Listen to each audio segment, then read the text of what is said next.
Muslims. Amen. Today and this evening, it's a business dialogue, and we have the honor and pleasure of hosting Dr. Adedoyin Salami, who I will introduce later on. But suffice to say that we will be having two segments to this program. The first segment, I'll be hosting the General Secretary of NASFAT to share thoughts on the NASFAT response to COVID, how it has impacted society, how it has impacted our members, and now we are preparing for opening of physical isolated locations. And after we've done that quickly, we'll then start the session with Dr. Adedoyin Salami that will focus on the business opportunities, navigating the business environment in a post-COVID-19 world. On March 12, 2020, we hosted Salami, the partner in KPMG and the head of the KPMG Energy and People Regulatory Matters practice. And at that workshop, Ayo was speaking to us on how we can manage businesses for success in 2020. That was March 12th. And a few weeks after, the entire country changed. We moved into a lockdown, and all of the conversations we had on March 12th with Ayo, quite a number of them seems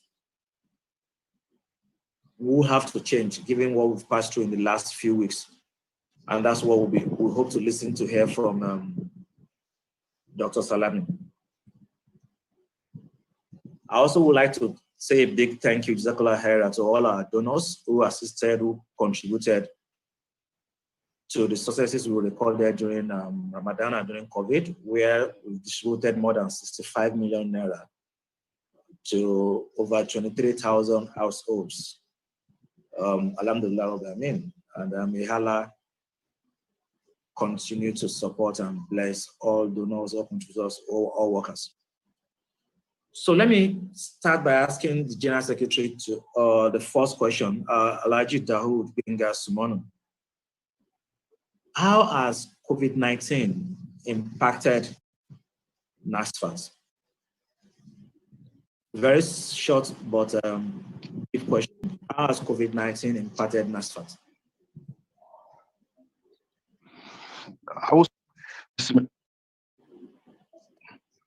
Thank you very much, our President. Also, Rajim. Bismillahir Rahmanir Rahim. First and foremost, we will thank Almighty Allah, the most beneficent, the most merciful, who has given us the grace to witness yet another unusual Ramadan in the life and history of mankind. I must say that this Ramadan 1441 has become Ramadan unusual. It has made society to plan in the best interest of the circumstances that we have found ourselves. And I must say that in impacting on the society, it has first and foremost taking those things away that we think is the usual. The usual in the sense of gathering together for Taraweeh, our normal Juma prayer, our normal Salatu, our normal Tahajjud, and it has replaced it with a more convivial supplications and worship. It has made us to become more believers in our respective houses. Society have deployed technology to bring us back to that networking range, to make Islam easier, to make dawah easier, to make prayers convenient in our respective homes and houses. It has also made technology, it also used us to make technology a global home. Within the confines of the world, it has made NASFAT to rekindle that dawah in using technology as a global opportunity. What we have today in the society is that we can have a program like what we're having now, and we can have the whole zones and branches coming together as one. So alhamdulillah, we must say that the impactness of this period on society has been very huge.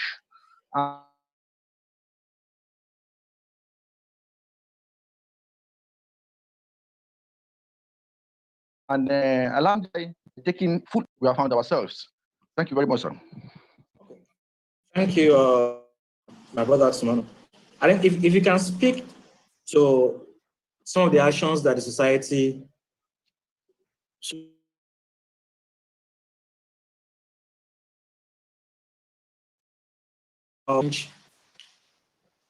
and to be relevant during this COVID crisis, have we been able to continue to engage our members during this crisis? If you can. Alhamdulillah, Rabbil Alameen. Being modest as a society, NASFAT as a society, NASFAT as a pace-setting Islamic organization, have really proved to be a real pace-setting Islamic organization, not only in the country, but beyond the country as a whole. First and foremost, I must say that this post-COVID activities has widened the scope of the society. Part of the things that we have done that has become permanent in the society is one, we have we've done a lot of series of online dawah activities, which is first of its kind, not only in society, but also in the country, without blowing our trumpet. I must also say that our daily supplications have become second to none in the social media, not only in social media, but also in the print and electronic media. As of today, at the end of Ramadan, while we have the Eid al-Fitr and the vulnerables, we have spent well over 60 million on 20,000 households with over 100,000 beneficiaries in 30 locations and in 6 countries in the continent. This has become a novel program in the history of the society. I must also say that nothing has actually missed, other than the fact that we have not been able to have our programs physically. The last 10 days have been full of prayer sessions. We have been full of knowledge sharing opportunities with great scholars across the globe. We have also done our donations to the states, some state governments, in support of COVID-19 to make our presence felt. Also, I would not want to forget our project Mask Up that has been done in support to some media organizations, some institutes, and the rest. This also, without mentioning donations to other sister organizations within this short period. I must say that the society has a stand up to protect its corporate social responsibility, not only to the government, but also the citizens that we are bound to cater for. In addition to that, sir, I must also say that the feeding of 6,500 persons in one day in 30 locations across 20 zones in the country has become one in the special activities that society has done. This is a very unusual feat, and it has also, which I'm sure, has placed society on a global mark. Thank you very much, sir. Thank you, my brother, for that. We're trying to see if what has been for you the most singular, impactful experience coming from this session? What one thing has impacted you the most? Well, thank you very much. This is a very wonderful question. First and foremost, I will want to use myself as a case study. As a person, I think also this has made me to appreciate Almighty Allah the more, has made me also get closer to Almighty Allah. And he has also taught us that Allah does as he wishes. And I must say that all through this period, there's no favor of Allah that we can deny. There's none. And for me, this has been a major turnaround in my life. And I'm so sure that will also be one thing that will also be touching, that will touch virtually all Muslims across the globe. In the society, one thing I must say that he has made us believe that the spirit of we can be achieved. Nothing is impossible if we all come together as one and we are determined to achieve it. May Almighty Allah accept all our efforts as an act of ibadah. May He bless all those who have donated to make all these achievements a thing of the past for the society and for Islam as a whole. And may we also grant us the benefits as we are as we have invested in the good deeds. And we pray that Allah should take away the pandemic and make us see ourselves again coming together, saying Salaam alaikum wa rahmatullahi wa barakatuh to ourselves. Thank you, sir. Okay, thank you. We're waiting for Dr. Adedoyin Salami to join us. He had an unscheduled meeting. We should be expecting him in any minutes.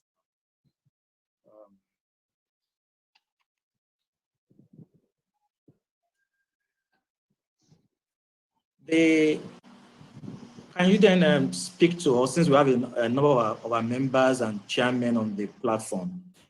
What's NASFAT doing in terms of preparing for reopening? Because we know very soon, hopefully, we will need to start going to our mosques and our salatu locations. So what is NASFAT doing? How are we preparing? Thank you very much, my President.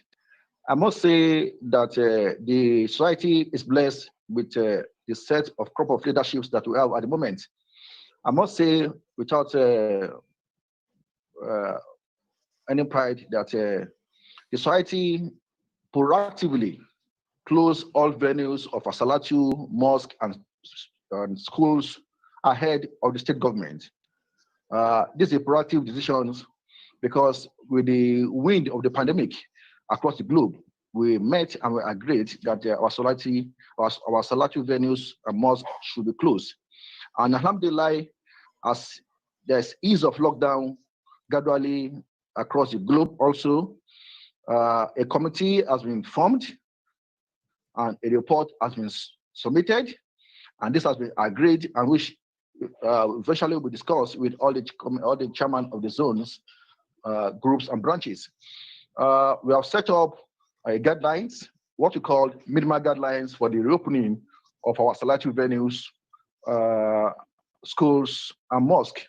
And this guideline speaks to not only the environment, that is the environment in terms of schools, mosques, and venues, but it also speaks to our volunteers. It also speaks to our offices. And this tells us what are the minimum guidelines that we need to have.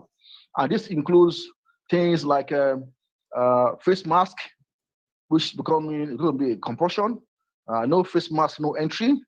It's going to include things like soap dispensing at the ablution centers, wash of hands.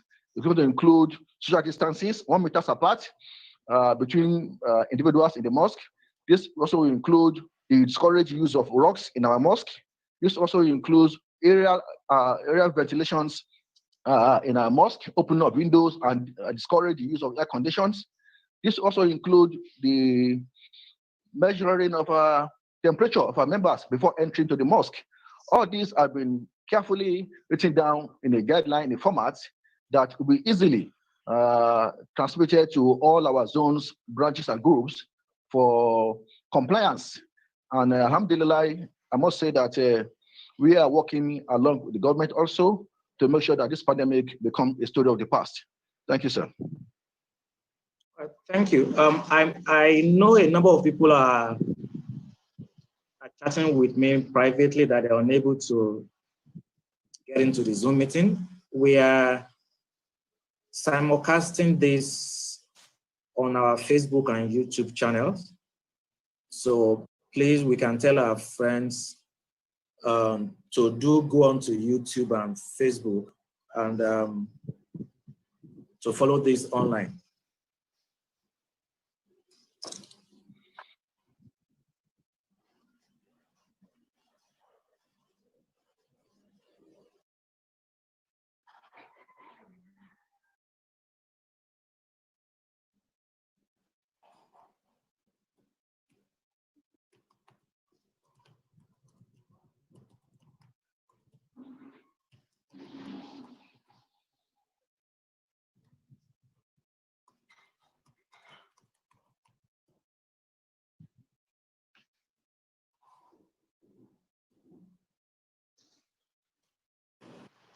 While we're trying to get Dr. Adedoyin Salami to come in, he's in the waiting room now.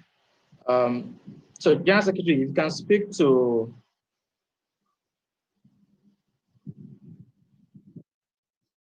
the EAT package. Okay. Thank you very much, my President. First and foremost, I would like to start with you of the offices. Part of the things we have agreed in the offices is that at the moment, all employees will resume at maximum of 60% for assistance. And before you come to any office of the society, you have your wash hand washed with soap and running water for a minimum of 20 seconds. Then also your hands disinfect. And also you have to put down with your complete address and details with phone number, so that if there's an issue or need for contact tracing, it will be easier for us to know who is entering the premises society. Then of course in the office, we are saying that we should not have more than one person at any point in time in each offices. We will expect that everybody should work in their respective offices and use phone as a means of communication. We also expect that all meetings outside the number of 8 should be by Zoom, using any ease of technology for meetings. All these are part of the things we have written down, part of the guidelines to assist our members. We also agree that for our venues, either a Salatu venues or a Salatu or a mosque, or where we have an open ground, before you enter the society environment at all, every visitors, every patron must be checked, temperature checked, and make sure it's between the threshold. You must come with your mask, and it's going to be no mask, no entry policy. Where you need to sit down inside the mosque, it must be minimum 1 meter apart. Where you need to sit down outside the mosque, that also must be minimum 1 meter apart. All our conveniences has been rearranged in such a way that we will disinfect as after use. And before any of our mosques also is opened, we must have a thorough fumigation in line with the expected fumigants by the government. All these have been carefully written down, and I'm sure sooner or later, all the branches, zones, and groups will have this with them for effective implementation. Now, for our groups, meetings, and the rest, like I said, even the Salatu, we have discouraged the meeting, after meetings, after. All right, so thank you, my General Secretary, and thanks for all that you and many leaders of NASFAT have been doing to keep our people safe and to ensure we continue to engage my members. With my pleasure now to formally welcome Dr. Salami, who has joined us. Welcome, Doc. Can you? Right. How are you? Okay, good, fine. So good to see you, and welcome. Thank you. Thank you for joining the NASFAT Business Dialogue Series. You are a well-known name, but protocol still requires that I formally welcome you and I do an intro. So for many of us who know Dr. Adedoyin Salami as a lecturer at Lagos Business School, For many who you know him as the CEO of Kynos Edge Consulting. And I think for many more persons who all will know him as the chairman of the Economic Advisory Committee of President Mohamed Buhari. Dr. Adedoyin Salami comes with a rich background and rich heritage in economics and economics matter. He has been a member of the economic management team of the federal government in 2009. He was for 8 years a member of the Monetary Policy Committee of the Central Bank of and for over 22 years, he's been faculty at the Lagos Business School, helping to develop talents in business management, in leadership, in macroeconomics in Nigeria. And it's my pleasure and honor to formally welcome Dr. Worsens, who also is a co-director of the Nigerian Economic Summit Group, NASG. So we are fortunate to have him here today to share his thoughts with us on the environment in a COVID-19 world. And I think it's important to set the context that before COVID-19, the Nigerian environment was tough generally, but it was extremely tough for Muslims. And so a lot of people will associate poverty with Islam. When you look at the people at the bottom of the pyramid, they are mostly Muslims. When you look at illiterate, they are Muslims. When you look at Amajira, they are Muslims. So Muslims in Nigeria entered the COVID-19 in a weakened state. And so we'll hope to hear from Dr. Salami what are the opportunities for Muslim businesses, what are the opportunities for us to look at, how can we navigate the business environment in a post-COVID world, knowing that we entered it in a weak state as a human, and how can we then hope to thrive and excel despite the difficulties that COVID-19 has unleashed on us.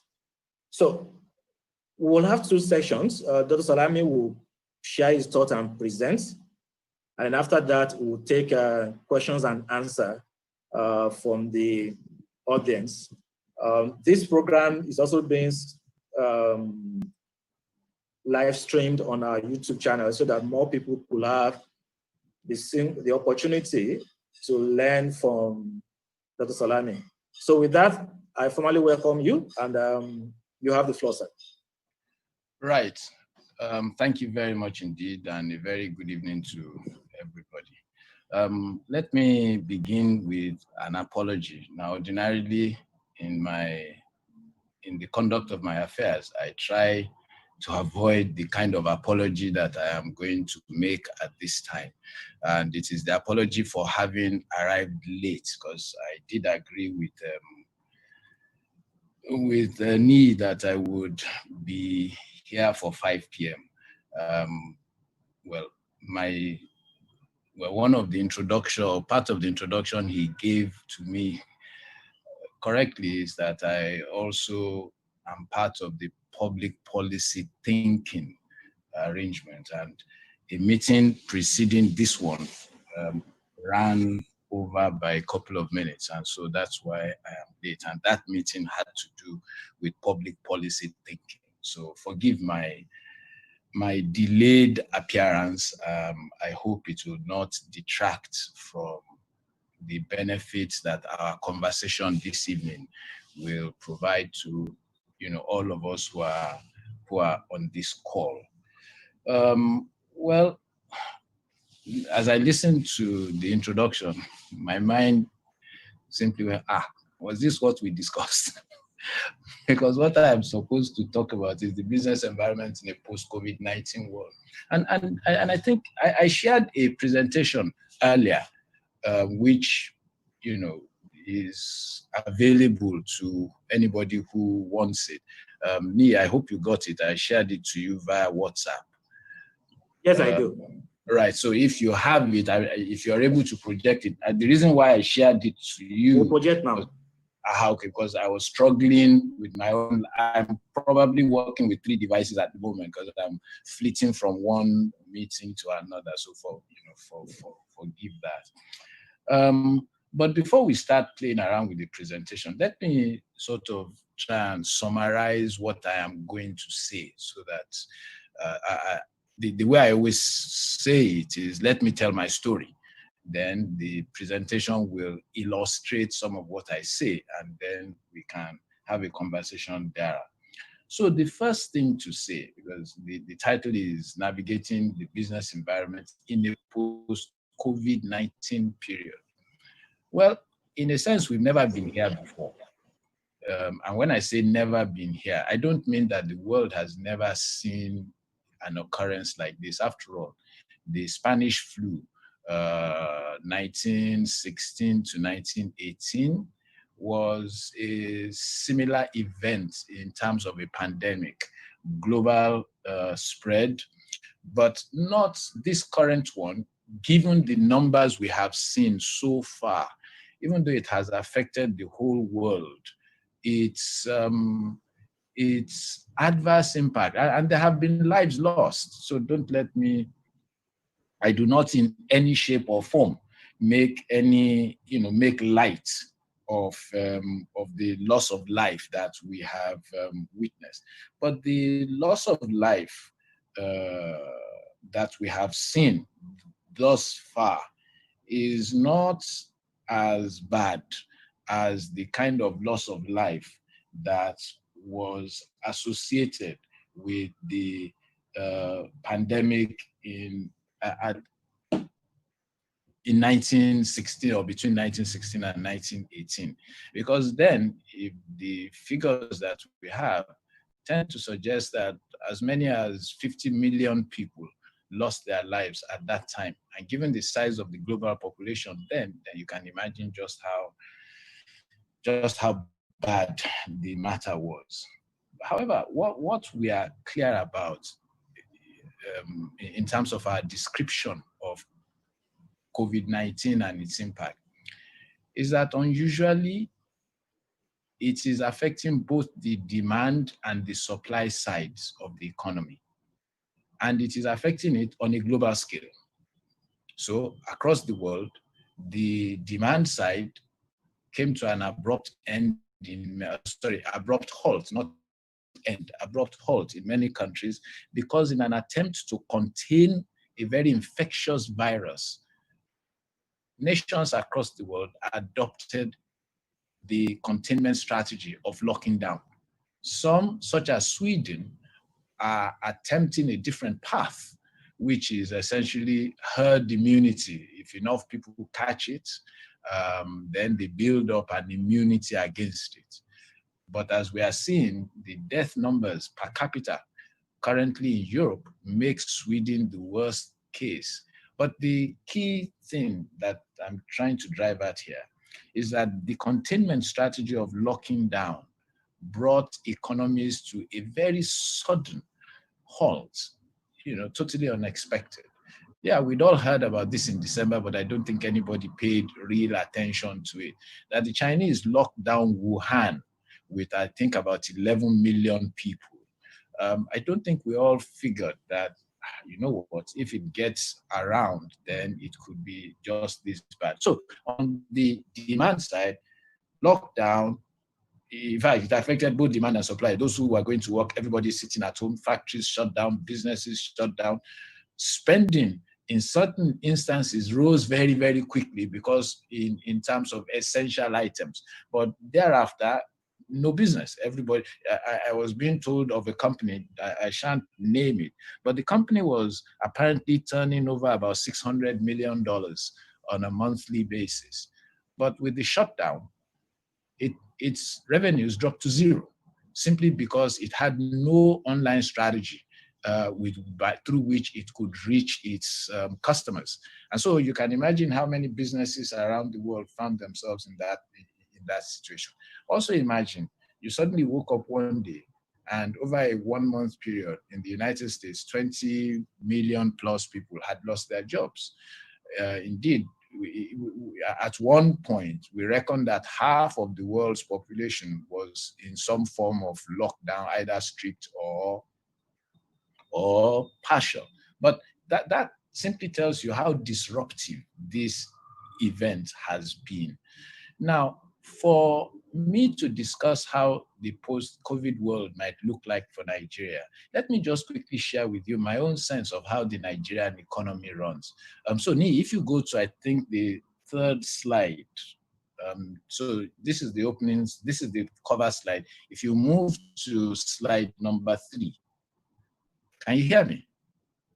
Hello? Ni? Wow. I'm not sure what we do. Next one, yes, this one. This is fine. So this is my own sense of how the Nigerian economy is driven. And what you will see is that global conditions affect conditions in Nigeria. And I have chosen 4 global parameters, or 4 indicators of the global environment that affect us. What happens to international policy, whether it is monetary policy in terms of lower interest rates, whether it is fiscal policy in terms of higher borrowing or higher government spending. It certainly has implications for us because we are now more embedded in the world economy than at any time in recent history. International trade is certainly very, very important as far as Nigeria is concerned. And you won't be surprised about that because Nigeria is known globally in terms of oil. Oil is what we are known for, but we also import quite a bit. This year, for example, the estimate is that somewhere between $34 and $36 billion will be Nigeria's import bill. Now, so we have spoken about policy, spoken about trade in terms of our export of oil and also our import of all sorts of things ranging from raw materials to finished goods. And then international capital movements.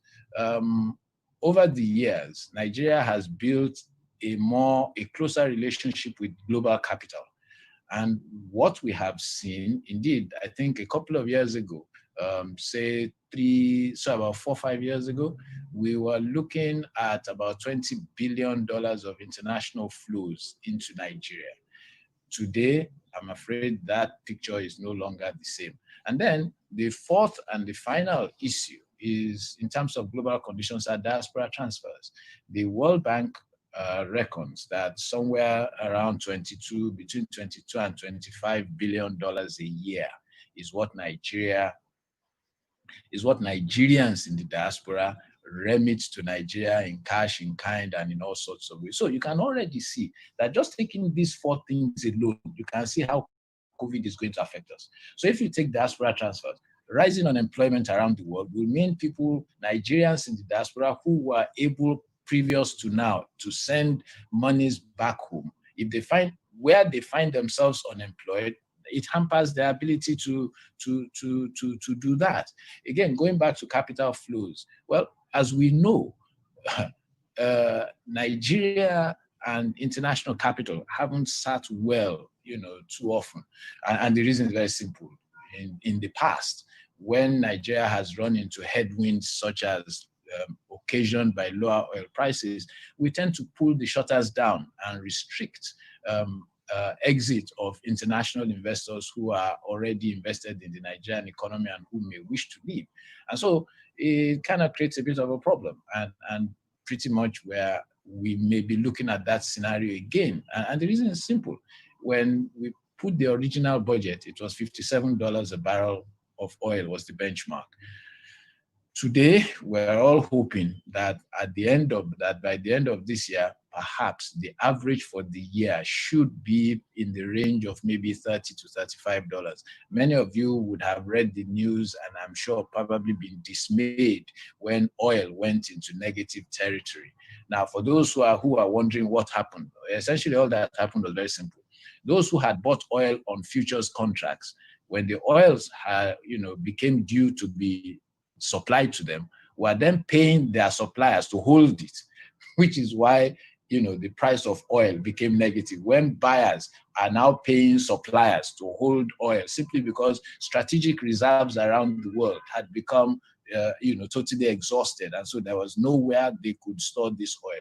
With trade, we already know it's not a long story. Oil has created a problem.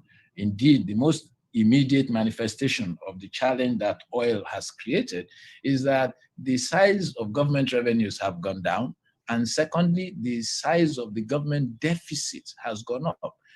If I recollect correctly, at the beginning of the year, the deficit was supposed to be around about 2 trillion naira. Right now, we are looking at a deficit that is probably going to be around 5 trillion naira if things don't get any worse than currently they are. As I'm sure many of you know, the government has been in the process of revising the budget, and the revised budget is now being considered by the National Assembly.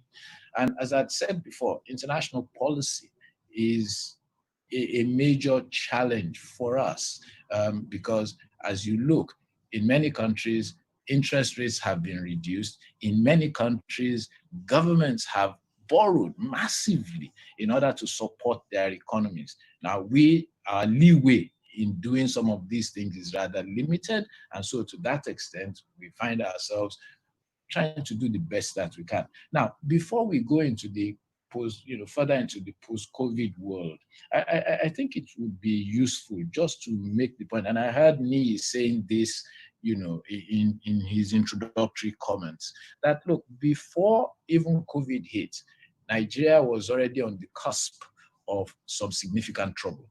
We were, as everybody here remembers, we were just coming out of a recession. But that exit from a recession had not been as strong as we would have liked, because at the end of 2019, the last quarter of 2019, the growth in national output was in quarter four, 2.55%. And yet we reckon, even though our population figures are not readily available, but we reckon, or the assumption usually made, is that Nigeria's population is growing at numbers between 2.8 and 3.2%. So if output was growing at 2.55, our population was growing at a rate higher than that, then you could already see that the economy, though coming out of recession, was still in a very fragile state. Now, and the key challenge, if you move to 2 slides after this, if you move to slide 5, I think. If you move to slide 5. No, please move. Oh, okay, not to worry. Anyway, as you move, okay. Now, so exactly. So this is it. Now, what I was saying is that before COVID actually even hit, the real sector was fragile. As I said, if you look at those numbers, you will see, the top row, the middle the middle graph there, you see the blue line, it was negative for about 7 quarters almost. And then you can see that even the latest figures that were produced, the last dot there is 1.87. That already shows that by the end of quarter one, the economy, the growth rate was already dropping. And this growth rate at 1.8, if we take our population growth to be in the 3%, was probably, we are growing at half the rate at which the output was growing in quarter one, at half the rate at which population was growing. And any of you who's familiar with the latest figures, in 2018, when the NBS carried out a survey of poverty, it came to the conclusion that about 40.1% of Nigerians live below the poverty line. In some states, The numbers were as high as 80, were in their 80s, some beyond 85% in terms of what we had. So we had slow growth, we had inflation rising, and that has now, seemed to worsen. If you look at the bottom half of that slide, what it also shows you is our reserves were on a downwards trajectory. Now, in case you're wondering what happened that has turned it upwards, well, I think some that may be explained by the monies that we have recently picked up as far as the IMF is concerned. But a couple of other things before COVID-19 hit. We had high unemployment, very, very high unemployment, 23% if you exclude the underemployed. And if you included the underemployed, we probably were looking in the range of 40-45% for unemployment. Companies were facing tight lending conditions. The buffers on the forex side, not much. On the government fiscal side, in terms of government savings, not much. And so we entered into this COVID situation with a fairly weak environment. Now, as the next slide then shows, COVID, from my own perspective, I will come to what we do, but let me set the background. COVID for me is four things, and I must thank my dear friend Dr. Adedoyin for this particular representation, because it started as a health challenge, but it has now four different issues. So there's a health crisis. In my view, the health crisis is followed by the humanitarian crisis, because the humanitarian crisis, if you have so many poor people, then a health pandemic such as we have had, the containment thereof, which means you are locking people home. And by the way, let me make this point with as much emphasis as I can, that Nigeria's economy is, for the most part, a daily economy. Let me make that a daily economy. I don't have the figures for the whole country, but I can certainly say to you that a survey that my firm conducted in 2018 in November in Lagos and in Rivers States showed us that in Lagos, I think it was either 63 or 64% of the population earned their incomes every day. And that did not, and before you think, oh, it is the poor. No, it is not.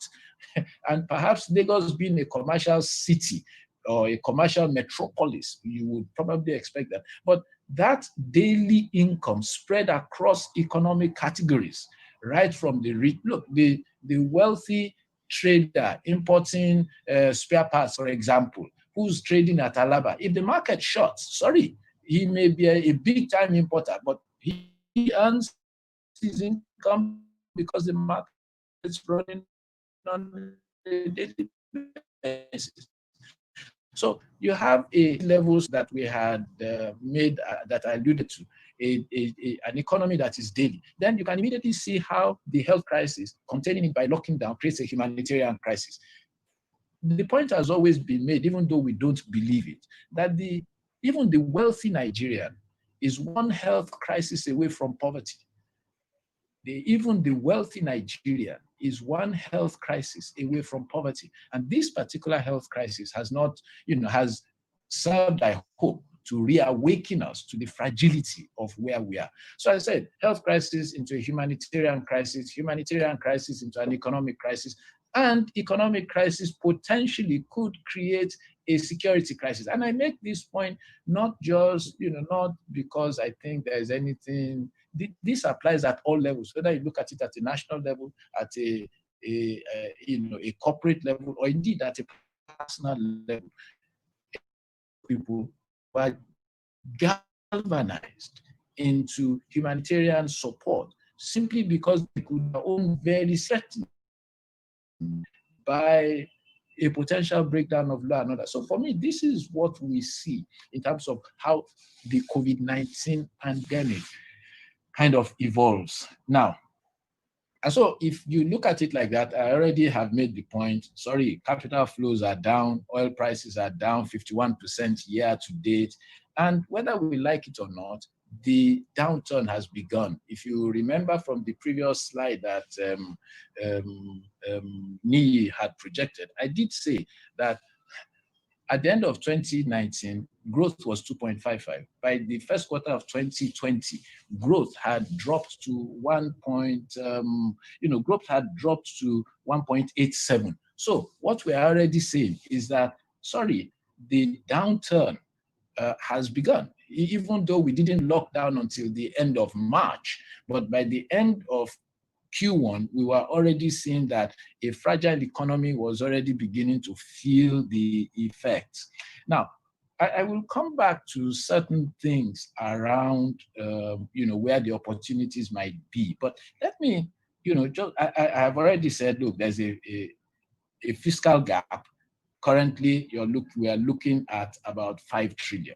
And this, of course, is based on an assumption that oil kind of stays in the $30 to $35 range, or averages that for the rest of the year. Don't forget, by the way, this is oil that at the beginning of the year, in January, was trading somewhere around about $60, $65 a barrel. And now, and when you even talk about $30, $35, don't again forget that there are still discounts. Because I think all of us will recall the NNPCMD telling all of us how we had unsold cargoes. And so what we are already seeing is, as far as the pandemic is concerned, it is disrupting a whole lot of stuff. Now, Ni, if you don't mind, kindly move the slides forward. I'm actually trying to find out what slide number we're talking about, but keep going. I'll come back to this later, but just keep moving on. I've already spoken about a fiscal gap, which is what we now have to fill. Please keep going. Keep going. The next slide. Yeah, exactly. No, please come down. You've moved to one step too far. One slide too far. Aha, yes, this particular slide. Now, the point about this, is the following. Nobody can, with any degree of certainty, tell you how long this scenario where we say the economy slows down, goes into recession, how long is it going to last? If anybody says to you, we know, well, I hope they do, but it will be surprised. I have seen all manner of scenario. Currently, the worst case scenario says that the economy will contract by almost 9%. Originally, the best case scenario said we would contract by 3.5%, but everybody has been revising the figures as the scenarios, as the situation has unfolded. However, what is clear is that we are going to be hit. Question is, how badly and for how long? And truth, I don't know. All I can say is I've just been reading some analysis which says by the first quarter of 2021, we should be out of any recession into which we fall. And my sincere hope is, amen. May that come true to pass, because I have also seen scenarios that say we may not be out of this for another 18 months. And so that is the first thing that you, ladies and gentlemen, as you think about the post-COVID world, need to bear in mind. There is a great deal of uncertainty about how long this will last and how bad it could get, which is why I have put all the potential scenarios. Okay, is it going to be V-shaped, in which case we go in and we come out very quickly? Is it going to be U-shaped, in which case we stay a bit at the bottom, but we come out sharply again? Or is it going to be W, where we go in, come out, but go back in? Because some think that if the health crisis worsens, then we may have to lock down again. The only good thing that I can say is that the numbers so far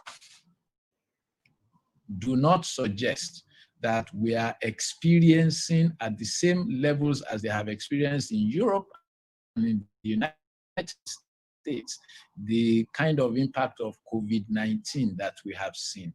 And before you remind me that, we haven't done many tests and all of that. Yeah, but my sense is, if we were experiencing at the same level as the Europeans and the Americans have done, nobody will need to tell you. You will see the hospitals all full. You will see, the kinds of disease emergencies that none of us, I imagine, has witnessed and would like to witness. So my sense is that on the surface, because there may well be quite a lot of deaths that may be the result of COVID-19, but because people have not presented themselves anywhere, may be going unrecorded. But my general sense is that the pandemic has hit us, but it does not appear to have hit us as badly as perhaps we feared. And my hope is that it stays like that. Indeed, my sense is some people have actually contracted this. It may have been mild, and they may just have treated it as the same symptoms as malaria or whatever and moved on. And by the way, don't forget, and I think it is too easy to forget this, Nigeria has tended to lose the better part of 400,000 Nigerians every year to malaria. And so it's not as if we went into COVID-19 in the best of shapes, even in the health scenario. So for me, the first point that I'm trying to get you to appreciate is how long this is going to be, I don't know. How bad it is going to get, I don't know. My hope is that the scenarios which say we are out of this by the first quarter of 2021, I hope that those scenarios are correct, so that at least that way we are pretty sure that, okay, we will feel it, but we may not feel it too badly. Now, in terms of getting out of it, let me just finish painting up the background scenario. In terms of getting out of it, what is clear to me increasingly is that it's going to be about investment. Before now, one of the weaknesses of our economy is that we had investment ratios. In other words, the proportion of our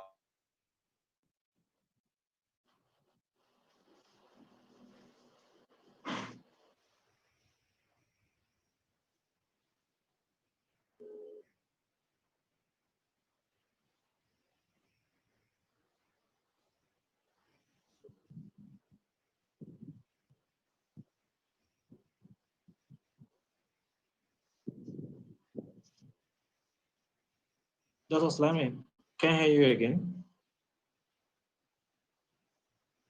Or is it for me?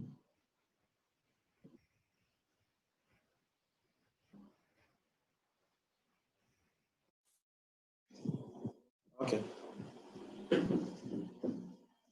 We'll just wait for him. I suspect he's having a connection issue. We'll give him a few moments, and hopefully will join us back again.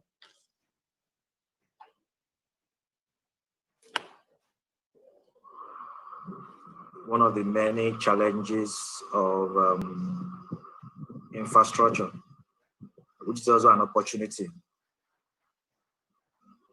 for those who are willing to take on the opportunity to provide such required infrastructure as a business.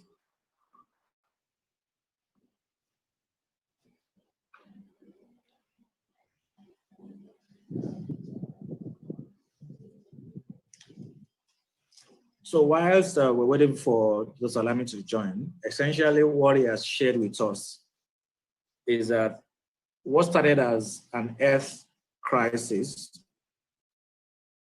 which is what COVID-19 was or is, could turn into or turned into an economic crisis by the end of March, and especially in Nigeria, because we entered the crisis with a very frail and fragile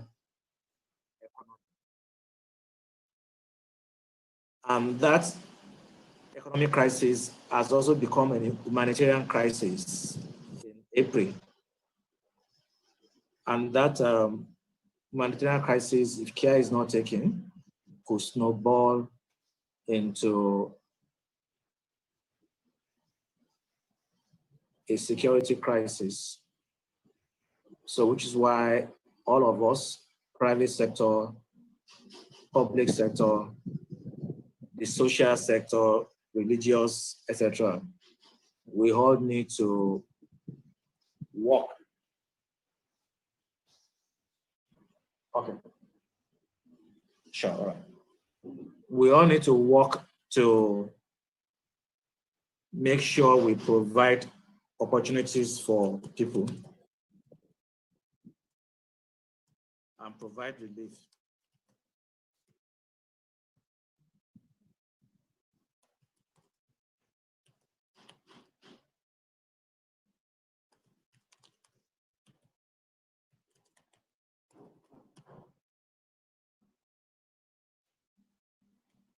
And Dr. Salami is trying to get back in. He has some internet connectivity issues, so I've spoken with him. He's logging back in.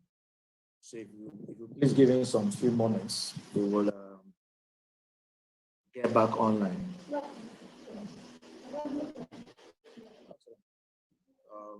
We'll get back online shortly.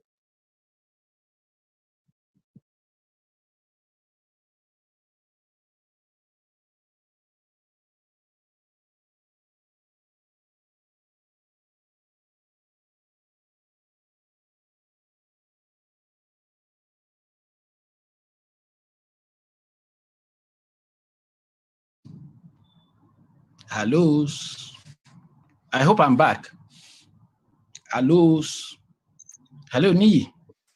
Okay, thank you very much. My apologies. Infrastructure failure, which is going to be one of the opportunities I will highlight when I'm done.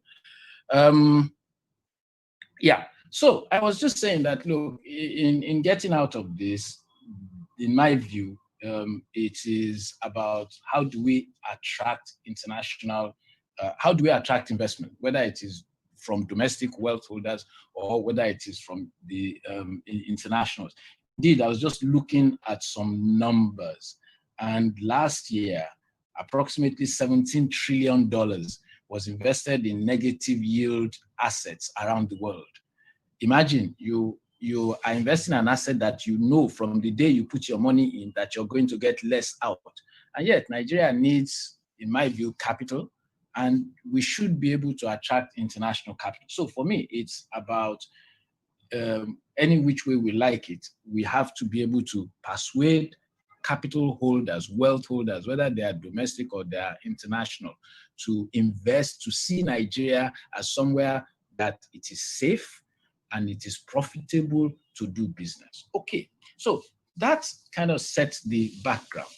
Now, when people talk to me about opportunity and say, okay, how do we or where do we find opportunity? And my own study in economics over the last 25 years or thereabouts suggests a couple of things to me. And I'm going to put about 4 or 5 criteria on the table for anybody who's interested. So when you're looking for economic opportunity, business opportunity, first would certainly be to take a look at the biggest sectors of the Nigerian economy, or indeed of any economy where you're, because the biggest sectors in terms of their contribution to output represent the biggest amount of economic activity that is taking place at any point in time. For Nigeria, 6 sectors are the biggest. Agriculture is the largest. It's about 23-24% of our economy. The second is what I call distribution logistics. And logistics distribution is about 17% of our national economy. The third sector, the third largest of the sectors, is manufacturing. That's roughly 10% or thereabout of our economy. Oil and gas, for which we are better known across the world, is the 4th largest sector of the Nigerian economy.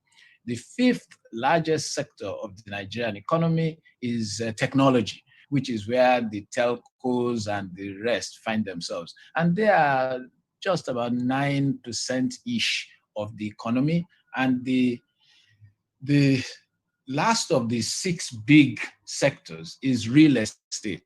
And real estate is somewhere around about 6-7%. But between themselves, these 6 sectors are roughly 3/4 of the Nigerian economy. For asking yourself, where are the largest where is the largest amount of activity taking place? And you don't need to be a genius. People have to be fed. So agriculture will almost always be a sector where, a country like Nigeria, with the population that is ascribed to us, really will always provide opportunities. The second dimension, so which are the largest sectors? Which are the fastest growing sectors of the economy? It's always useful. And by the way, I will share, post this event, I will put some numbers to some of these things that I'm talking about and make them available to participants. But so the largest sectors, the fastest growing sectors, beyond the fastest growing sectors, which are the most resilient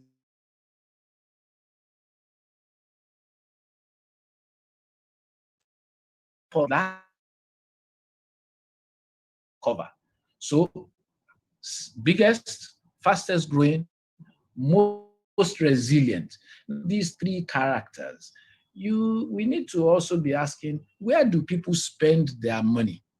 Because that is where, again, it presents opportunities. I referred to you earlier, I referred earlier to say that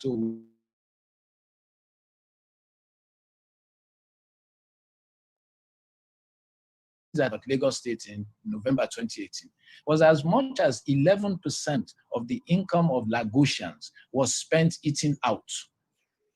As much as 11% of the income of Lagosians was spent eating out. Now, of course, eating out does not necessarily mean eating at any of the brand restaurants, but anybody who is familiar with Lagos, almost any street corner, somebody is cooking something. As long as you don't cook it in your house, it qualifies as eating out. So where are people spending their monies?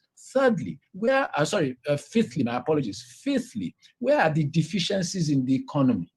And there's no doubt that, there are huge deficiencies in the Nigerian economy, whether you talk about infrastructure, whether you talk about power, almost everywhere you look, whether you talk about healthcare. These are, areas that, in my view, do portend for opportunities. Yeah, and indeed, one of the key things that I begin to look at these days when people talk to me about opportunities are areas where value chains are not complete.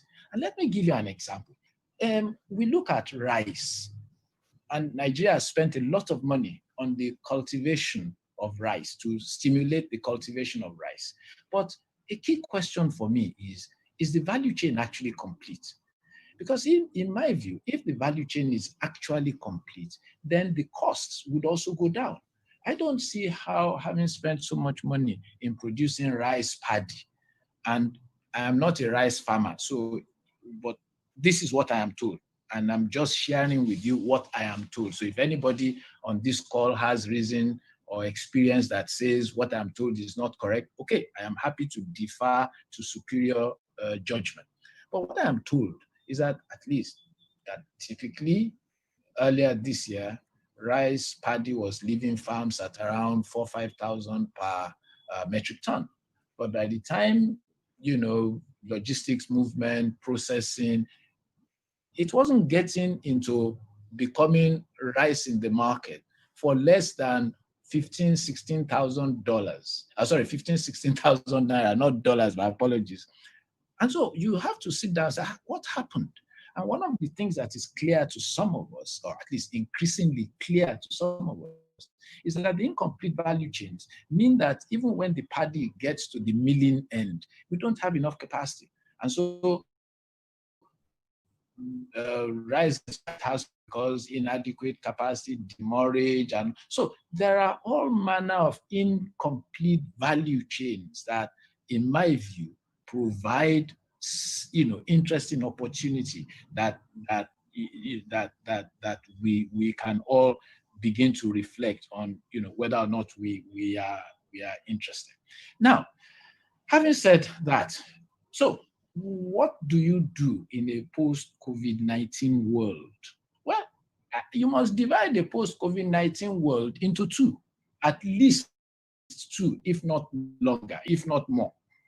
The first phase of post-COVID-19, I would argue, is the short-term phase. And for me, the short-term phase is between now and the end of the year. And that is a period when it is about survival. It is really about survival, making sure that your enterprise, your business can survive into next year. And I run a small business. And one of the things that I have been very clear about is that as we are waiting for our customers to align themselves and review their situation, we must immediately begin to work on our costs. And so I have friends who have told me that, sorry, even though they are now back at work, but they are not going to work for more than 2-3 days in a week. And the reason is, why do they want to be burning diesel and running, operating costs if the customers that they are looking to serve, some of them are not yet back at work? And so your ability to manage your costs this year, in my view, and forgive me, but this year, in my view, is really primarily about liquidity, keeping your business as liquid as possible ahead of profitability. If you're liquid, then you don't get into the kind of situations that could lead to the demise of your business. You may not be profitable, but at least if you're liquid and alive, then you have a chance to become profitable in subsequent periods. So for me, and that's why I say we must divide the timings into a short term, which is between now and the end of the year, where what you're really looking to do is to start thinking very carefully. Yes, I always make the point, especially when I teach at the business school, that there are two ways to look at any business. I can look at it from the perspective of how it faces the market, or I can look at it from the perspective of how it faces itself.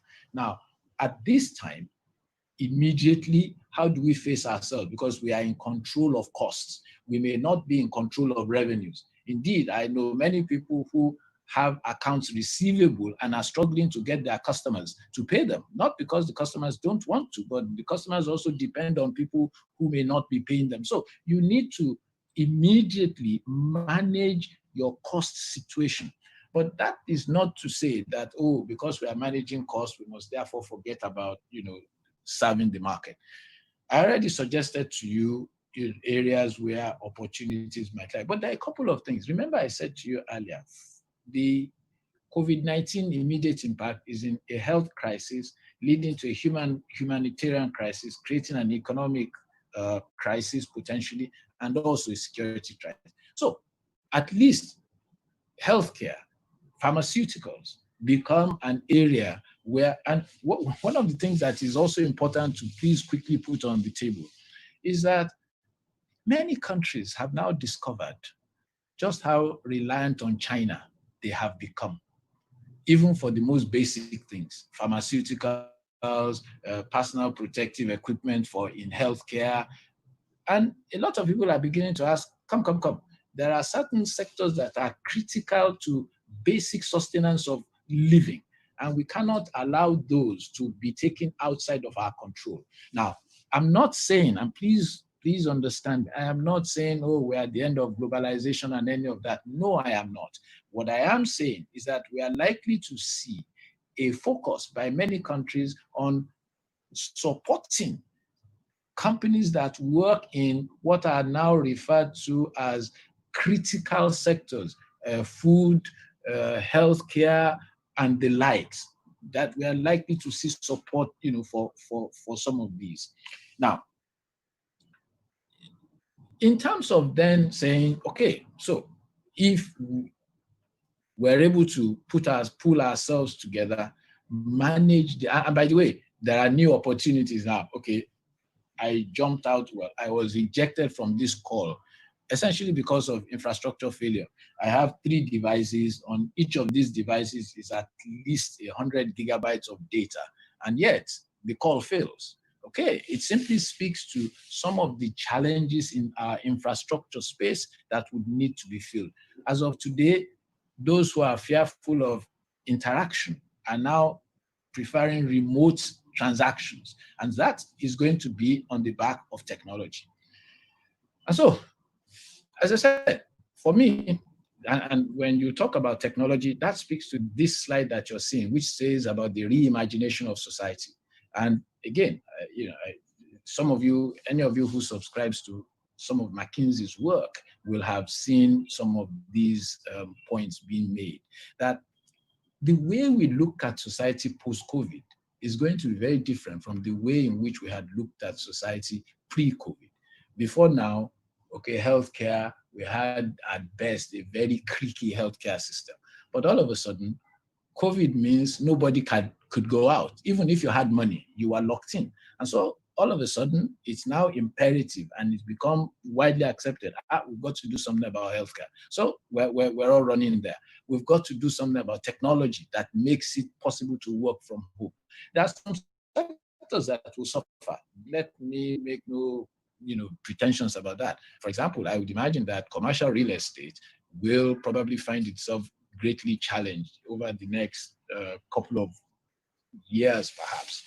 Now, it's important that as we go, sorry, Ni, if you move to the next slide, it's important that, as we go, we are going to have to be very, very competitive. I was saying earlier about building a globally competitive environment nationally. In my view, companies are going to have to be extremely competitive. I'm sure many of you have heard that, that book title, Who Moved My Cheese? And I use it in the following context. There are three ways, in my view, by which companies grow. One, you can take somebody else's cheese. So in other words, we're in the same industry. We know, I know who my competitors are. And the question is, what can I do to take their customers? And I always put something on the table as something you need if you are going to take somebody's or someone else's customers on a sustainable basis. And I call it SSV, Sustained Superior Value. SSV, Sustained Superior Value.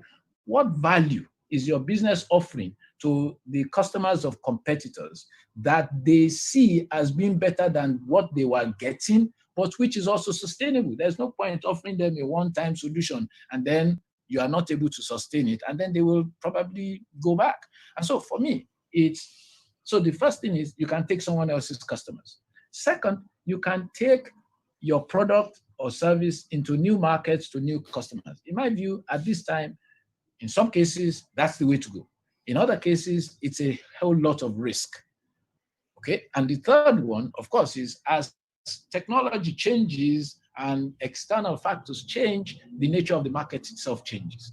But the easiest to do is, at least let me first of all steal someone else's business and annex it to mine. But by the same token, let me quickly point this out to you. Just as you are looking at how to take someone else's cheese or their dinner, someone else is looking at how to take yours. And so be careful. Remember, football teams, they don't set them up as attack only. They set them up with attack and with defense. So be clear that you're able to defend your turf effectively and efficiently. Now, beyond all of that, in my view, there are some interesting opportunities that are now, important. Whether we like it or not, as I have said to you before, we are going to have to be more outward looking than inward looking. Yeah, inward looking in being able to defend our turf, very globally competitive and efficient. But outward looking, we haven't, in my view, made any use of AGOA, the Africa Growth Opportunities Act that gives preferential access to goods and to goods manufactured in Africa, partly because we haven't been competitive. Now, in my view, we are beginning to see entrepreneurs from Africa beginning to look at some of these.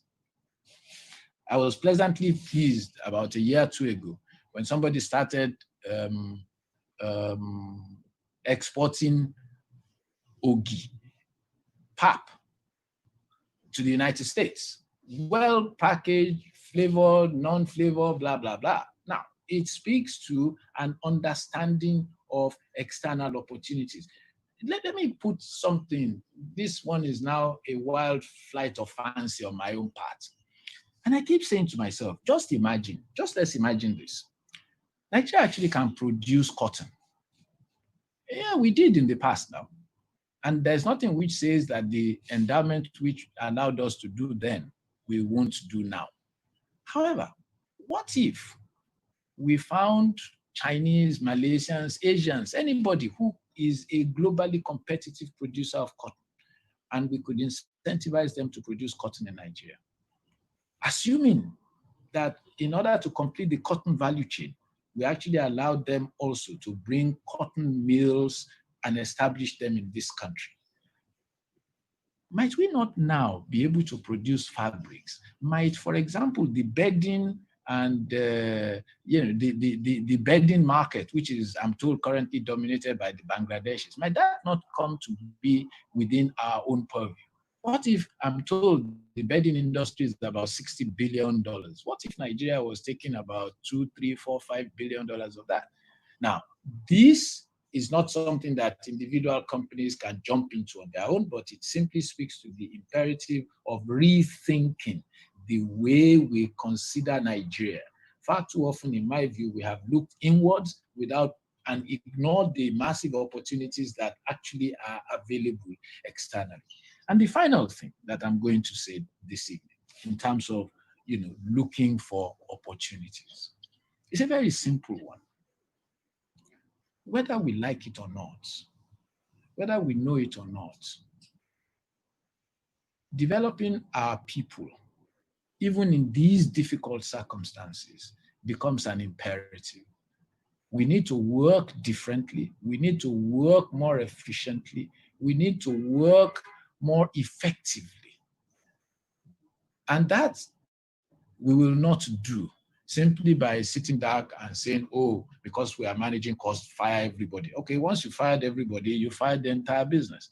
Now, it becomes imperative that even at these times, as we are managing costs, we have to keep our eye. Remember, the title of this is Post-COVID. And remember what I told you, we must break it into two. There's the period when we are trying to preserve the business. But then when that blows over, then we must grow the business. And so in growing the business, it's important that talent and the people who work for us, who work with us, that we have to pay attention to them. So distinguished ladies and gentlemen, my sense is that there is a lot that can be done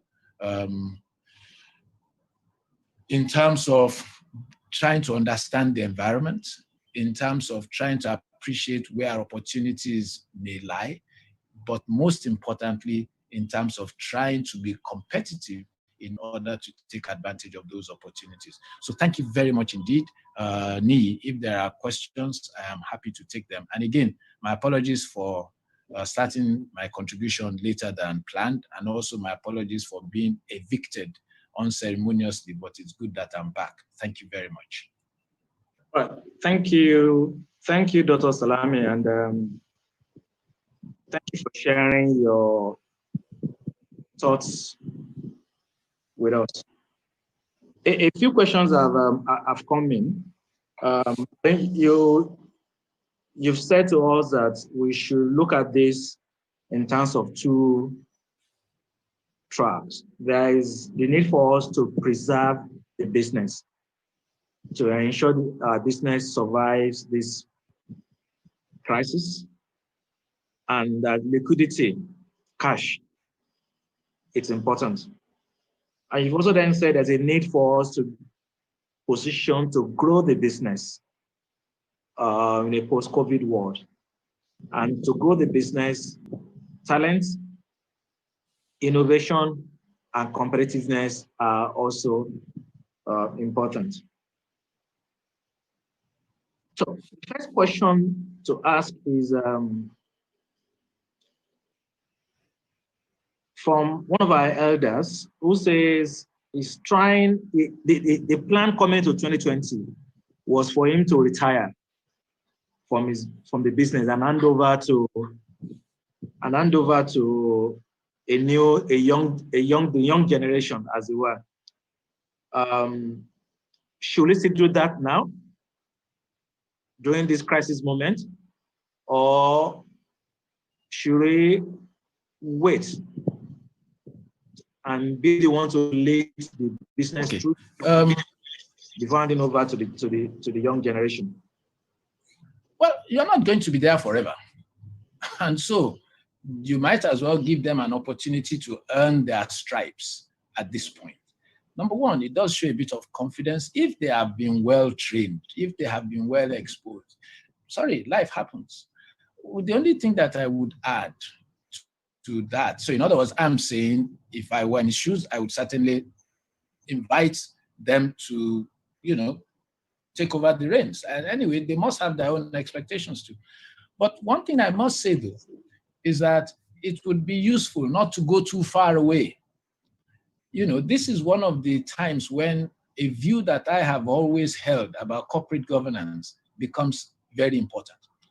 I've always held the view that every company must have two boards.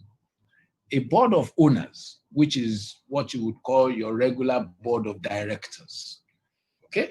But it should also have a board of advisors, because these advisors, they may not be owners, but they must have the capacity to resolve some of the issues that the business sees itself facing over a period of time. I've tended to canvass that you should have a board of advisors with a tenure of 3 years, so that when you're drawing your 3 to 5 year strategic plan, you can already see what the issues are going to be. And then you populate your board of advisors with those people who have the expertise, the capacity to help you navigate these issues. Because the board of owners, in other words, those who are the shareholders, may not necessarily have the kind of expertise that you're calling for. And so, going back to the questioner, I personally would be more inclined to say to these younger people, okay, it is what it is. Now it's time for you to earn your stripes. But by the same token, just be on hand, not to, so it's not to sort of leave them and say, well, see you guys, whatever you make of it is what you make of it. No, it is, yes, you guys, it's now your turn to be exposed at the coal face, but we will be behind you, providing that confidence that if you need help, just turn around and we will be there. And by the way, if it's a company that is well governed, then certainly the board meets every quarter, 4 times a year. And I imagine that this questioner probably is on the board or will be on the board. And so I would, if he's not on the board and not planning to be on the board, I would delay exit from the board. I would certainly not delay exit from executive responsibilities, but I would delay exit from the board so that at least on a quarterly basis, we are clear what is going on. And then if we need to help, we certainly can. Okay, all right, thank you. Let me ask two questions in one. Okay. First is, we've witnessed declining FDI. Yes. So what in your views should we as a nation be doing to attract local capital, domestic investors? That's the first question. And the second question is,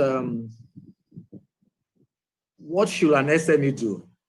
I mean, SMEs we have over 45 million MSMEs in Nigeria. So most of us are MSMEs. What should we do in this crisis? How do we thrive and survive this crisis situation?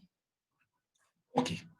Well, in the first question, around FDI, investment is investment. What if you cannot attract domestic wealth holders to invest? You will struggle to attract external wealth, external capital to come in.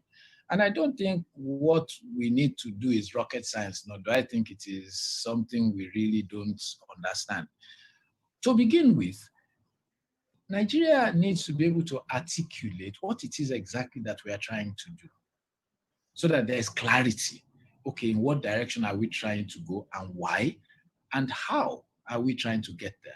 Nigeria needs to be able, for example, to ensure that policies are internally consistent. You don't have one policy in one place conflicting with another policy in another place. In my view, that issue about consistency over time and internal consistency is important. Please don't get me wrong. Consistency over time is not to misunderstand that the world is dynamic and things change, and we need certain flexibilities to deal as things change.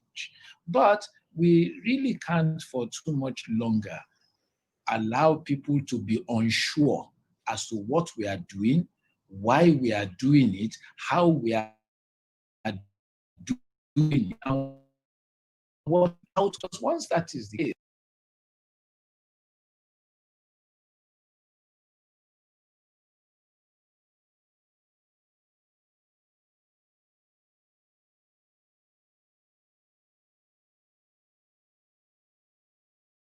for a future stream of incomes. So anybody who is investing is taking the risk today for a future stream of incomes. And so if the person feels that the environment into which they're investing, they cannot be sure they are domestic, they will simply be looking to take their resources out to preserve it.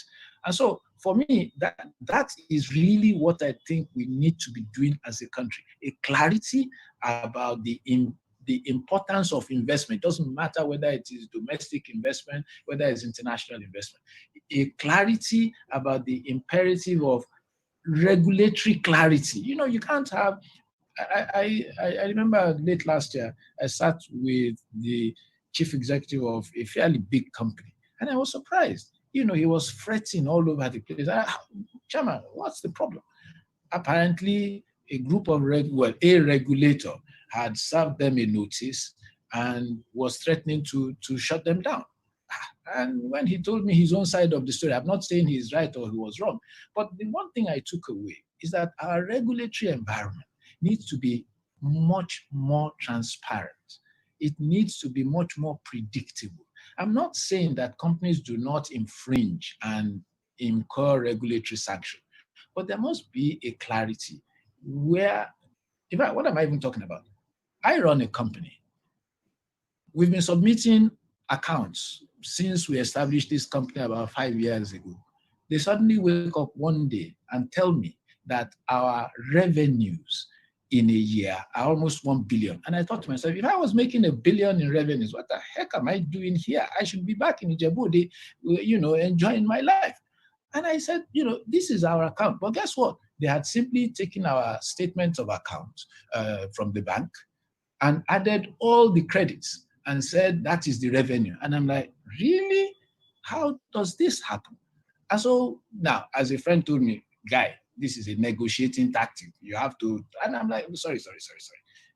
So somebody has to be responsible for ensuring policy coherence, policy consistency, regulatory fairness, transparency, and predictability.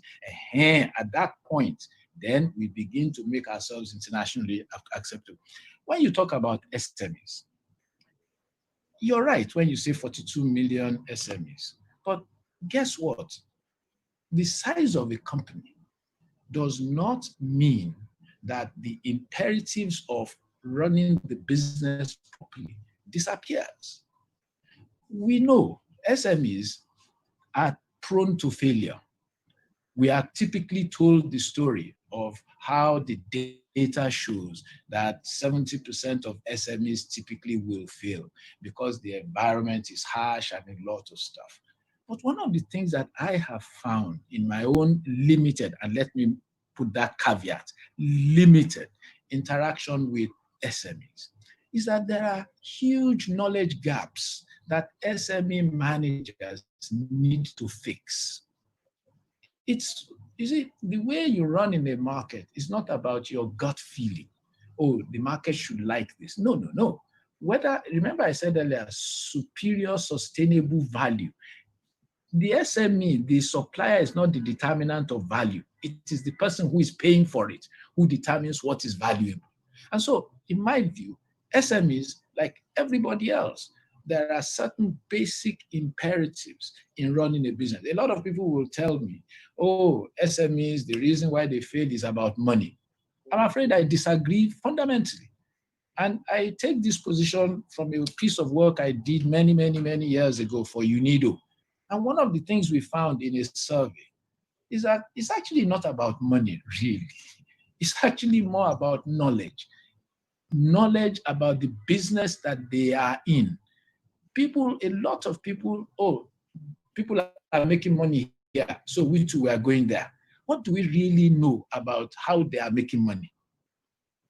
Do we have the skills? Do we have the capacity? Do we have what it takes? Too often, I find myself when discussing with mentees who run SME business, that the knowledge gap is probably the biggest single obstacle to success. I take a view,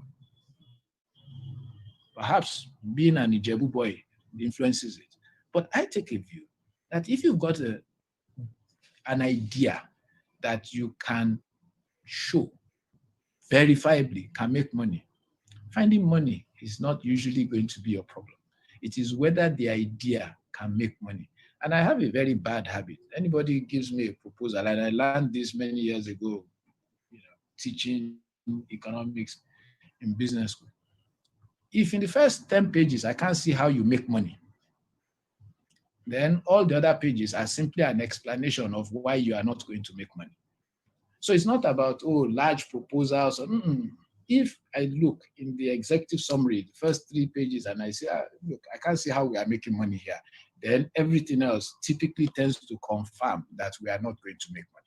And so for me, it's about a knowledge gap primarily, is what is at the heart of challenges that SMEs face. Please don't get me wrong. I am not saying that the failure of infrastructure, that the difficulty of access to credit, I'm not saying that these are not contributory factors, but I am saying that the knowledge gap is a gap that we need to find a way to fix in order to improve the longevity of our SME sector. Thanks, Dr. Salami.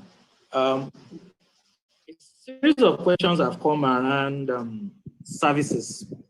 Yep. You've listed 6 major sectors that account for 75% of GDP: agriculture, distribution, telecoms, manufacturing, oil and gas, and real estate. And you've shared your thoughts on the expected impact.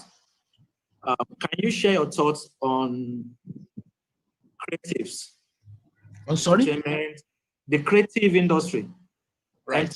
And Nollywood, which is an area where Nigeria seems to have some comparative advantage. What's your views on the creative sector, on the marketing and communication sector? And second question, services. Someone asked, what do we expect to see happening to our banks? Is this a time for me to invest in a fintech company or a microfinance bank? All right. Well, I'm afraid that some of these questions are probably going to drag me beyond my area of competence. And so where I feel that my area of competence, that I'm straying from my area of competence, forgive me, I will have to take the 5th, and we shall have to find somebody else who can speak more meaningfully to them. I'm not involved in the creative sector, but you can just look at the dynamics and you can begin to understand that this is a sector that has gone from almost nowhere into being a pretty significant component of the economy. And the development of the telecom sector has helped, because as the telecom sector has moved from mere voice calls through into data and now into content, that evolution, the need for content, has provided an opportunity for the creative sector. When it was only voice, people didn't really have data. So your ability to watch movies on any device that you choose wasn't there. But today, we are all subscribing to data. And what are we using the data for? Yes, partly to send messages, but in large measure to entertain ourselves, whether the entertainment be music, whether it be theater, whether it be cultural displays of any kind. And so for me, and given the youthfulness of our population, and as I'm sure you know, youth tends to be equated with early adoption. And so you can see, you sit down, in public spaces and you see people watching movies on their phones, watching on their tablets, blah, blah. So for me, the future, as I see it or as I understand it, of the creative sector remains a bright one. It's an entertainment. And by the way, don't forget, life is not just about work now. A bit, work, but relaxation. And so the creative sector certainly plays into, into that concept of a balanced life. Whether the creative sector is, as I say, music, arts, theater, or indeed even sports. And so, for me, that's very, very important. The question as to whether we should go for fintech or microfinance, but I didn't know that one. I cannot, I really would rather, say nothing about that. But I will say this. The fintech sector, remember, where we are today, in my view, is about technology. But fintech is about technology in finance. Okay, how do we make payments? How do we invest? Yeah, but technology is much bigger than that. I would actually argue that edutech, health tech are now going to be, look, many, I imagine people on this call with schools closed have had to invest in technology in order for their children to attend online, online schools. Healthcare is also now beginning to be the subject of intensive deployment of technology, especially given the underdeveloped nature of our healthcare facilities. And so for me, technology, any which way you look at it. And by the way, also bear in mind, we are now in an era where we are seeing a convergence of all forms of technology to produce outcomes that none of us really thought were likely as recently as 3, 4, 5 years ago. And so for me, technology, without any doubt at all in my mind, will be a major, major sector. Now, as far as whether it should be fintech or edutech or health tech or whatever, for me, technology is an important area. And as I say, well, as far as microfinance banks are concerned, let me pass on that. It's not an area of my specialization, and so I would not like to comment. Now, the point was made about the financial sector and the marketing sector. Well, marketing and communications have always been important. People are creating products and services and trying to get them to the attention of those who are going to buy. So marketing, communications, branding, all of these, we have seen a burst of those over the last 5, 10 years. In the immediate period, I suspect we will actually see a redirection rather than anything else, because my sense is, given that a lot of people who hold the purse strings are now being driven in their transactions by technology, then you can see that it's a new game. So the media into which marketing and marketing communication speaks and sits and how it does it is likely to change given where we currently are and where we find ourselves today. Financial services has always been an enabler. It enables transactions. And so for as long as there are economies, there must be finance. Now, people have to bear in mind that one of the key things around finance, and which is why it is widely regulated globally, is that you can't afford a weak financial system, or else economic growth, much less transformation, is unlikely to happen. So for me, I'm clear that yes, finance is an enabler. Marketing and marketing communication certainly will be important, but bear in mind though, that as the customers are complaining and looking for cheaper prices, so will those who are who are commissioning marketing campaigns, even though, as I say, I think my own sense is that the media will now be more focused on online and those sorts of areas. You're going to have to do two things. First, a lot of things will be data-driven. Let me make that point emphatically. It is not just going to be, oh, we are talking. No, for the sake of talking. You are going to have to be data-driven, being able to show what it is that is driving consumer decision-making as far as the kinds of communication that is effective. And that is going to be about data. I have argued for a long time, probably because I'm an economist and I'm an empirical economist, that data. I'm not going to say it's the new oil, but it is certainly going to be one of the biggest dimensions of marketing and marketing communications going forward. All right, thank you, Doctor. I have a question from a serial entrepreneur, Idris Afropreneur. And his question is that the private sector and entrepreneurs are likely to adjust. And sorry, I didn't hear that. That the private sector and entrepreneurs are likely to adjust. Right. And they will adjust. But government plays a huge role in this economy. If government does not adjust, be it to go digital, in the use of data, etc., since it takes two hands to clap, how can a young entrepreneur navigate? What's your view of how government is likely to adjust or not? Well, my sense is that whether we like it or not, we are now coming to a position where governments will have to adjust. And far too often, in my view, we talk about government and essentially what we mean is the federal government. Whereas, in my view, government is at least at 3 levels in Nigeria.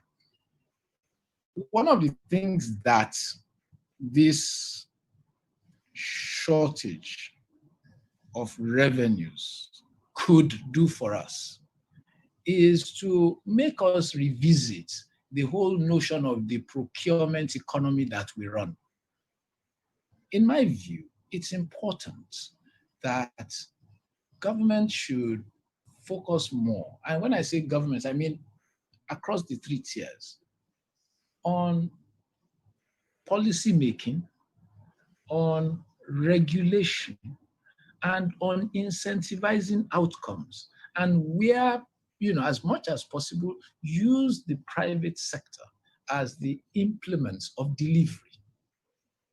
Now, but because a lot of stuff, and this is not a matter of now, or we've done this for a long time, that when monies first started gushing into this economy after the Civil War, oil money, that is, oil money.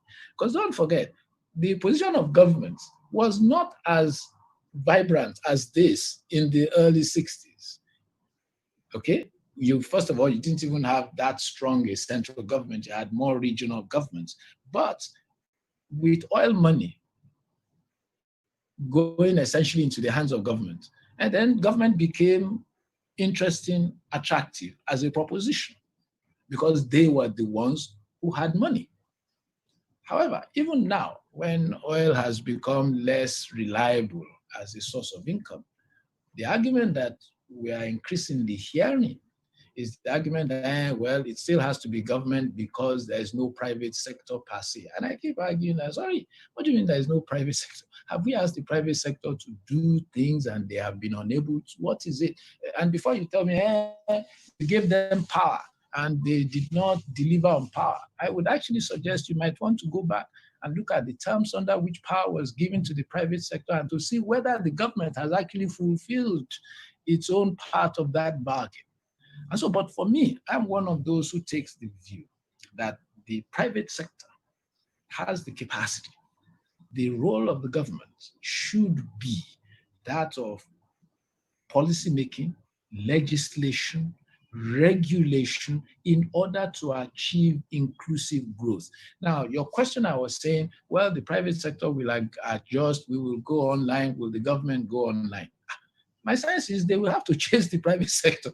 They will, you see, unfortunately, and this I say with a tinge of sadness, that I have looked at many state government websites lately, and you can only shake your head and say, dear, oh dear, I don't think these guys understand how the coming age will shape up. Too often, governments' processes are built in such a way as to encourage interaction. You must be in our office. Indeed, I remember calling a friend of mine in government recently, and I said, come, I need to pay a fee. And they say I must come to the state. I'm in Lagos. The state is outside Lagos. They say I must come to the state and I must bring cash. I said, how can I bring cash? First of all, there's a lockdown. But I could just make a transfer. Now, he was absolutely upset because as far as he was concerned, that is how it should be.